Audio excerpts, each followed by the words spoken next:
It's very hard to know which countries to ask Neil to talk about, but we'll maybe focus a bit on Europe and the United States, in both of which you have academic appointments. So first of all, how do you see developments in those countries?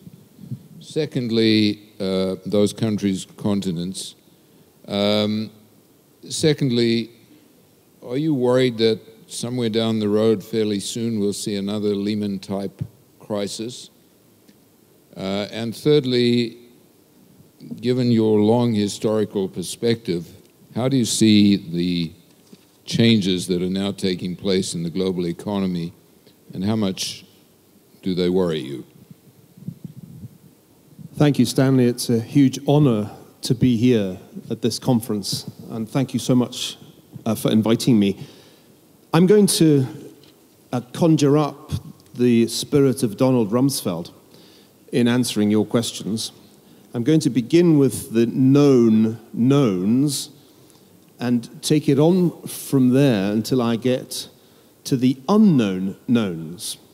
The known knowns, and here I take up where Alan Bollard left off, are, it seems to me, three. First, in the wake of what I've called the slight depression, much of the West, much of Europe, and to some degree, many states of the United States are stuck in what Adam Smith called the stationary state, an idea in The Wealth of Nations that economists have spent too little time thinking about. Their growth rates are likely to remain historically very low for the foreseeable future, and they are groaning under a weight of debt unprecedented in history.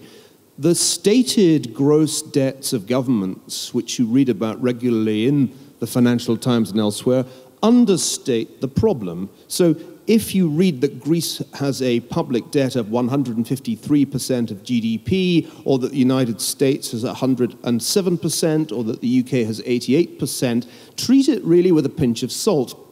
The real debt mountain is a mountain of public and private debt.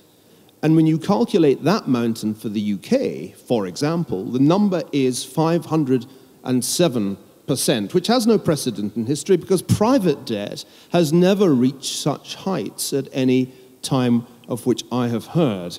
That too is an understatement, however, because when you calculate, for example, the unfunded liabilities of the public sector of the United States, the net present value of the gap between future income and future expenditure is, according to Larry Kotlikoff, now around $238 trillion. And this surely has no precedent in recorded history. As these great burdens of debt plunges into the stationary state, the great reconvergence is likely to continue, and this is the second known. It is highly likely that within the foreseeable future, perhaps as few as 4 years, China will overtake the United States in terms of gross domestic product. My third known is that population growth will continue, especially in sub-Saharan Africa, which we were hearing about earlier. And unfortunately, that means that in countries with poor institutions, there will be very unhappy outcomes. And unfortunately, too many African countries suffer under that handicap. See the work of Paul Collier, my old friend from Oxford. With population growth and Eastern growth, minerals in finite supply will probably stay very expensive, and the people who own them will be the beneficiaries of that. This will not, however, be inflationary, because no matter how hard you central bankers try, and God knows you're trying, no matter how much money you print, and no matter what acronyms you use, be it QE or LTRO, inflation will in fact remain astonishingly low despite your best efforts. These are the known knowns. What about the known unknowns? The things we know about but we don't really know about? Well, there are three too. There will be wars. There will be wars, but we don't know how big, and we don't know when, and we don't know where. Similarly, there will be earthquakes. They have rather a similar incidence statistically as wars, it turns out, and they're extremely hard to predict. Unfortunately, human beings have taken to living in coastal cities very close to fault lines. So there will be many, many more deaths as a result of these earthquakes than at any time in past history. We just don't know when and where and how big. There will be big hurricanes and typhoons too. These will have terrible consequences, and we'll all blame climate change with or without good reason. What about the unknown unknowns? President Perez, whose conference this is, has, I think, a justified faith in the power of technology to shape tomorrow. And that's just the hardest thing to predict. All I can tell you is that there will be technological innovation and it will be very rapidly diffused. I'd hazard a guess that the volume of data we can process, the power of our machines to process it, the speed at which they can process it, the efficiency with which these machines operate, all of these things will increase, and probably by more than we expect. And that may indeed be a good thing if you like big data. But there are downsides to this. And these downsides bring me to the category that I don't think Don Rumsfeld ever alluded to, the unknown knowns. These are the things that historians know about, but everybody else who hasn't studied history doesn't, but should. And again, there are three. Number one is that the more complex and integrated the global economy becomes, the more it resembles a highly complex network in the strict sense of complexity theory, the more fragile it becomes, and the more vulnerable it becomes to crashes. And I think we ain't seen nothing yet. The flash crash was a little intimation of what the next financial crisis will be like when the algorithms, rather than the greedy financiers, are in charge. The second thing that historians understand is that rising middle classes are a source of political instability. It's the middle classes that make revolutions. It's frustrated entrepreneurs that started the Arab Spring in Tunisia and in Egypt. And it's the Chinese middle class that now, in its aspiration to have the rule of law and secure private property rights, that will be the big driver of political change in the most populous country in the world. That is not a new insight. Bourgeois revolutions are the big story of modernity. Get ready for the bourgeois revolutions in your neighborhood, Alan. Finally, I want to disagree with Richard. The big story is not going to be medium-sized powers. They're trivial. The big story is China and the United States. And here I want to echo Henry Kissinger. Can they avoid the mistake that Britain and Germany made 100 years ago of going from economic interdependence to massive and catastrophic conflict? I very much hope so. But I think we will only get tomorrow right, ladies and gentlemen, if we take a leaf out of the historian's book and really understand the known unknowns of yesterday. Thanks very much.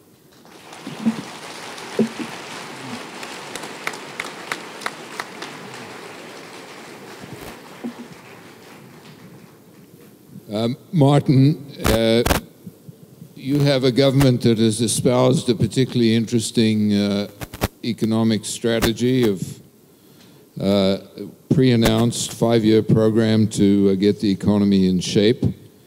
And for a while it looked like it was working. Recently it's looked a good deal more fragile. Is it working? And what are the lessons for other countries? And secondly, Mario Draghi keeps asking the politicians to tell him what sort of euro they would like to see in 10 years. If you were asked to answer that, what would you say? And having said it, how likely is it that that's the sort of euro area you would see 10 years from now? First of all, before I try to answer these questions, let me say that I am also immensely honored and pleased to be here, particularly at the conference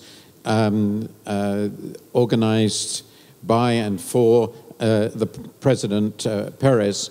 I have a family connection. This country, I have family here purely by accident. My father ended up in Britain and his brother and sister ended up in Israel. So this is how the division occurred. I'm going to do something slightly cheeky, if I may, and before I get into answer the two questions, just say very, very, very quickly, because I think it's the only way to think about it, where I think we are, overlaps somewhat with what others have said, but it, I think, sets the agenda. We can't really think about where we might be going in this period of extraordinarily unpredictable developments if we don't have some sense of where we came from. There are four forces working together on the world economy today, and they are globalization, you know all about that, technology, the rise of the rest, and crucially, related to the other three in ways I don't have time to discuss, the implosion of an extraordinary private and to a lesser extent, though significant extent, public sector leverage cycle in some of the most important economies in the West, which ended and is now in full reverse, ended in 2007-8 and is now in full reverse, and which has brought with it some quite extraordinary phenomena. Among them, as Alan pointed out, a world in which the long-term interest rates on a number of pivotal economies, the US, Japan, from now a long time ago, UK and Germany, are all below 2% nominal, zero real under any plausible assumptions, and short rates are all below 1%, and nonetheless, their economies are all, to a greater or lesser extent, stagnant. And I agree with Neil, that's essentially, I would describe it as a depression scenario, and it's the only way of thinking about where we are. That leads me very naturally to address the question that Stan asked about the UK. We are, in some sense, at the epicenter of this. Neil pointed out that the aggregate debt of the gross debt of the UK is slightly over 500%. Half of that debt is the total debt of the UK-based banking sector. Half of that debt is the debt of the UK banking sector. 3/4 of which, roughly, somewhere between 2/3 and 3/4 of which, is associated with their foreign activities. In the 6 years prior to the crisis, the total balance sheet of the UK banking sector increased 10 times.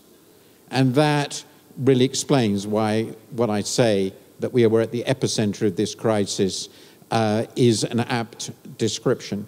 Today, GDP in the UK is 4% below its peak. It's 15% below its pre-crisis trend, and it is completely stagnant and has been so for 2 years and shows not the slightest likelihood of breaking out on the upside. I think the chances of breaking out on the downside are much greater. Is this the government's fault? The answer clearly is no. The government inherited this poisoned situation. Did the government make the right response by pre-committing itself to a 5-year program of fiscal austerity? This, I'm sure, will provoke a lively discussion, but my view is, yes, they made a serious mistake. And the mistake was not to indicate that they intended to eliminate the structural deficit over some time period. The mistake was to eliminate more or less, and we can discuss that later, the flexibility they need to respond to unexpected events.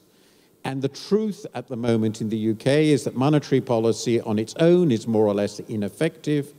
The government is, fortunately, able to borrow with extreme ease. And in my view, it will be perfectly possible to construct a credible story in which, in the light of current circumstances, the policies that have been adopted, particularly on the elimination of the structural deficit and quite particularly on public investment, that these should be reversed and changed and modified. We can discuss in more detail what that means. The third thing I wanted to discuss is the Eurozone. And before that, I would say the UK has one glorious and wonderful advantage. We did not join the Eurozone. And I played a small part, I would stress a small part, in that, and many people would agree, I expect even Neil would agree, that this is Gordon Brown's greatest contribution to Britain, because he prevented Tony Blair, who was here yesterday, from his passionate desire to join the Eurozone. So we have degrees of freedom Eurozone countries don't have. What is the core of the Eurozone crisis? The balance sheet recession that I describe runs right through the middle of the Eurozone, right through the middle of the Eurozone.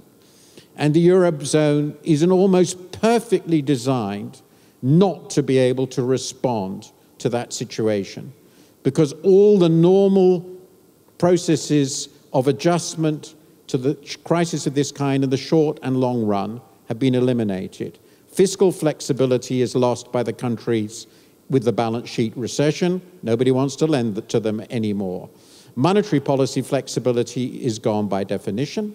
The ECB is pre-programmed not to support governments in difficulty, and the labour markets of the countries under stress are probably the least flexible in the world, which is why today, as a result of a not particularly dramatic recession, Spain has 25% unemployment and 50% youth unemployment. In that situation, the idea that standard austerity programs will work seems to me a fantasy. Now, Stan, this has asked me a specific question, and I'll conclude with that. So what does Europe look like if we get through this and they solve this crisis? And I'll give two answers to that. The first, of course, as many have pointed out, it looks much more like a federation. It has to look much more like a federation, which is collective fiscal responsibility for the banks and a degree of support for countries when they get into extreme difficulty, so basic services can continue. The government doesn't actually collapse. No state, I think, can last that. In Greece, the governmental system is collapsing. And the second point I would make is there isn't the slightest chance of getting to that federal union on the present path. And unless they are willing to make some really quite major changes in the way they're dealing with the crisis, and I think Germany has made it very clear that it does not intend to make those changes, they're not going to get there. Thank you.